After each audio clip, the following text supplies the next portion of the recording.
Assalamualaikum warahmatullahi wabarakatuh. Alhamdulillah wahdah wassalatu wassalamu ala rasulillah. Allahumma salli ala nabil hashimi Muhammadin wa ala alihi wasallim tasliman. Khususan ila haratul muazzami wal mukarrami Guru Agung Pengarsa Abahana Sayyidi Syekh Ahmad Sahib Wafat Taj Arifin radhiyallahu ta'ala al-Fatihah. Bismillahirrahmanirrahim. Alhamdulillah rabbil alamin. Ar-Rahmanir-Rahim. Maliki yaumiddin. Iyyaka na'budu wa iyyaka nasta'in. Ihdinas siratal mustaqim. Siratal ladzina an'amta 'alaihim ghairil maghdubi 'alaihim waladdallin. Bapak Ibu, ikhwan akhwat saudara yang berbahagia, zikir nafi itsbat pada kalimat la ilaha illallah pertama sekali berfungsi untuk linnafyi, untuk membersihkan batin kita, untuk mendetoksifikasi ruang batin bawah sadar kita. Paling tidak ada dua indikasi bahwa proses nafi itsbat itu berhasil bekerja pada batin kita. Pertama, keluar sendirinya begitu saja memori bawah sadar kita. Kemudian yang kedua, psikosomatik yang kita rasakan di badan. Bapak Ibu ikhwan akhwat saudara yang berbahagia, sebagaimana yang telah dijelaskan sebelumnya, ketika berzikir nafi itsbat itu pada kalimat la ilaha illallah, kita berzikir jahar dengan banyak la ilaha illallah, la ilaha illallah, la ilaha illallah.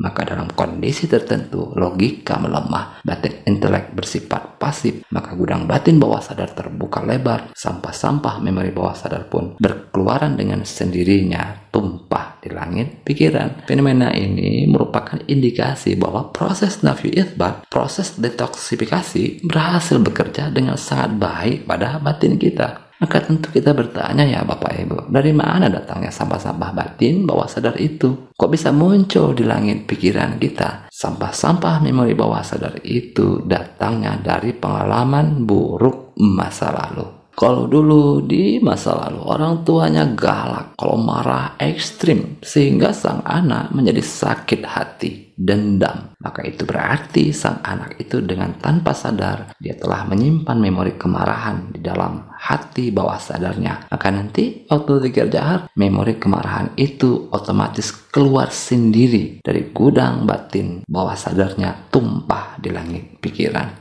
Kalau dulu di masa lalu mencintai kekasihnya, lalu dia pun dikhianati, diselingkuhi, lalu dia pun sakit hati, maka tanpa sadar dia pun menyimpan memori sakit hati ini di batin bawah sadarnya. Maka nanti ketika zikir jahar, memori sakit hati ini keluar dengan sendirinya dari gudang batin bawah sadarnya, tumpah di langit pikiran. Kalau dulu suka ngelmu, suka belajar kesaktian, dan tanpa sadar dia menyimpan memori ngelmu itu di batinnya, maka nanti waktu zikir jahar bisa keluar loh Bapak Ibu, khodam ngelmunya itu bisa teralami yang aneh-aneh, ketemu makhluk dari dimensi lain, ketemu jin ini, jin itu, ketemu yang aneh-aneh. Nah itu karena di badannya ada memori ilmu itu, ada khodam ilmu itu, disadari atau tidak disadari. Makanya waktu zikir jahar yang aneh-aneh yang keluar. Jadi Bapak Ibu, ada banyak macam dan ragam memori yang tanpa sadar telah kita tanam di batin terdalam. Ada ribuan memori yang terpendam di batin kita itu. Jadi ribuan ya Bapak Ibu sekalian. Nah hal ini diisyaratkan juga oleh Guru Agung Pengarsa Abah Anam. Wa amat tauhidu bila ilaha illallah. Fa'anna man tawajjaha wa qalbuhu li ghairillah hujiba anillah. Wa kulla man dhakara wa qalbuhu bi ghairi madhkurihi hujiba bi alfi hijab. Tauhid itu adalah tidak ada Tuhan selain Allah. Karena itu siapa yang bertawajuh kepada Allah, hatinya, ingatannya menyimpang ke selain Allah, telah terhalang dari Allah. Setiap orang yang berzikir, hatinya, ingatannya tidak melekat pada yang dizikirkannya itu, telah terhalang dengan 1000 hijab. Hijab ingatan adalah ingatan juga, hijab memori adalah memori juga. Jadi bila zikirnya tidak fokus dan penuh kesadaran pada zikir, ingatan ngoblu, ngacaprak, ngalir, ngidul, itu karena ada ribuan hijab, ada ribuan memori negatif yang keluar begitu saja dari gudang batin bawah sadar, tumpah di langit pikiran, di mana memori-memori yang bermunculan itu otomatis menghalangi dan menghijab perjalanan zikir kita kepada Allah. Bapak Ibu, ikhwan akhwat saudara yang berbahagia, bila kita merasa ada ribuan kekecewaan, ribuan kemarahan, ribuan kesedihan yang kita alami di masa lalu, maka bisa jadi ada ribuan memori negatif yang mengendap dalam di gudang batin bawah sadar kita. Kita tidak benar-benar tahu ya Bapak Ibu, sudah berapa banyak kekecewaan, berapa banyak kesedihan yang teralami di masa lalu, sudah berapa banyak luka-luka batin, sakit-sakit hati yang kita rasakan di masa lalu. Seringkali dengan tanpa kita sadari, kita telah menyimpan kenangan-kenangan kekecewaan itu, ingatan-ingatan luka batin itu, memori-memori sakit hati itu di gudang batin bawah sadar kita. Jadi pengalamannya memang dulu di masa lalu. Dulu kita kecewa, dulu kita sakit hati, dulu kita kena marah, dulu kita bersedih. Tapi kan itu dulu di masa lalu. Namun seringkali tanpa kita sadari, memorinya, kenangannya, ingatannya, kita tidak buang dari hati. Justru tanpa sadar, seringkali begitu ya Bapak Ibu. Jadi tanpa sadar, justru kita menyimpannya dengan sangat baik di gudang batin bawah sadar kita. Maka ketika kita dikerja hal yang banyak, la ilaha illallah, la ilaha illallah, la ilaha illallah.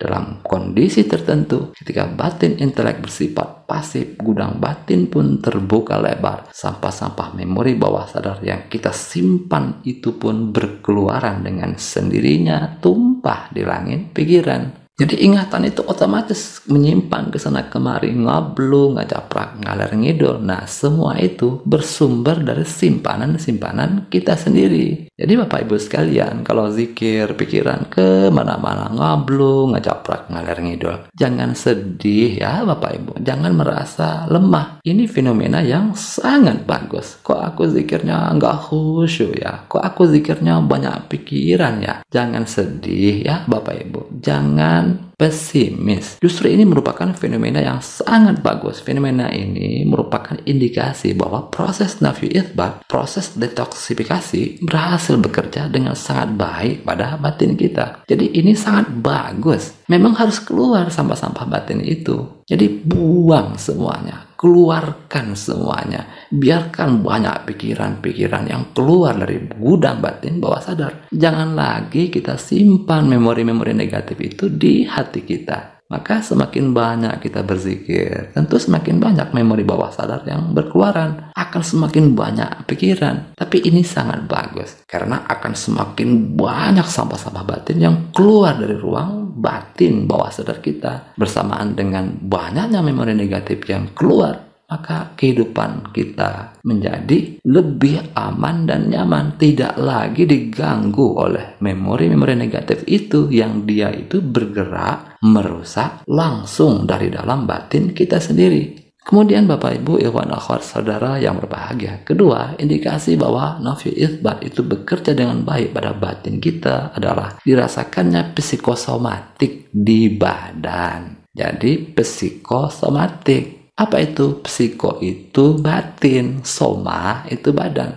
Psikosomatik itu artinya kesakitan jiwa, kegelisahan batin. Karena banyak pikiran-pikiran yang gelisah muncul waktu zikir itu, kemudian dilempar ke badan. Badan mengalami kesakitan psikosomatik. Jadi Bapak Ibu sekalian, waktu zikir jahar itu ngalamin tidak? Wah, badan berat, pundak pegal-pegal, kepala berat, kaki kesemutan, suara berat waktu zikir jahar itu. Tidak lepas. Air liur kadang menumpuk di bawah lidah, sehingga zikirnya jadi keselak, zikirnya jadi keseleo. Nah, ini namanya psikosomatik ya Bapak Ibu. Badan mengalami apa yang dirasakan oleh batin. Maka nanti badan itu menjadi mudah capek waktu zikir ya. Capek badan itu. Padahal hanya zikir la ilaha illallah itu aja. Tapi badan kok capek, badan kok lemah. Nanti semangat menurun drastis. Kesadaran menjadi lemah dengan sendirinya. Lama-kelamaan nanti ngantuk-ngantuk bawaannya ya Bapak Ibu sekalian. Nah, ini adalah fenomena psikosomatik yang kita alami waktu zikir jahar itu. Nah, ini pun bagus ya Bapak Ibu sekalian. Ini merupakan indikasi bahwa zikir nafyu itsbat la ilaha illallah itu berhasil bekerja dengan sangat baik pada batin kita. Jadi Bapak Ibu, badan kita ini sangat jujur lah Bapak Ibu. Bila kita tidak mengetahui bagaimana keadaan batin kita sesungguhnya, perhatikan badan. Karena badan ini baik merespon, baik memberikan jawaban mengenai keadaan batin kita. Apa yang dirasakan batin, itu akan dirasakan juga oleh badan. Badan ini menjadi tempat termanifestasinya keadaan batin kita. Batin gelisah, badan gelisah. Batin banyak pikiran, maka badan akan mengalami kesakitan psikosomatik. Bagaimana proses terjadinya psikosomatik itu? Nah, jadi waktu kita pikir yang banyak itu Bapak Ibu sekalian, la ilaha illallah, la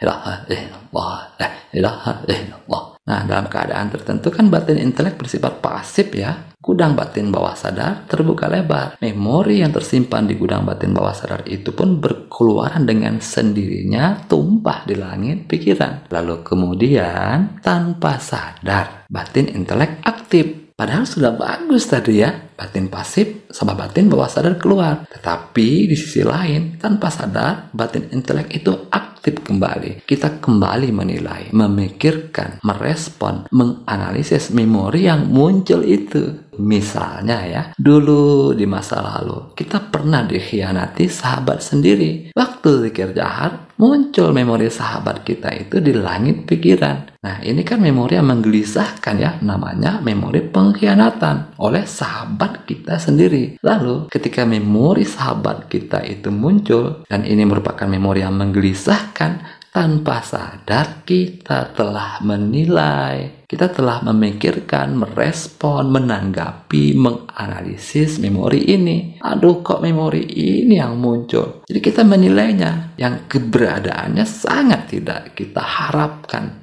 Maka muncul di dalam batin itu kekecewaan, muncul marah, muncul kegelisahan di batin itu. Maka akibatnya kita pun merasakan psikosomatik di badan. Badan jadi ikut gelisah juga, jadi berat, jadi pegal-pegal. Akibat kita menilai memori negatif tadi itu. Jadi psikosomatik itu karena ulah batin intelek kita yang bergerak di batin bawah sadar. Di bawah sadar, tanpa kita sadari, kita telah berpikir, menilai, merespon, dan menganalisis. Jadi sebetulnya kita bertempur di sini ya. Satu sisi, zikir nafyi itsbat itu bekerja untuk membuang sampah memori bawah sadar itu. Nah, berhasil.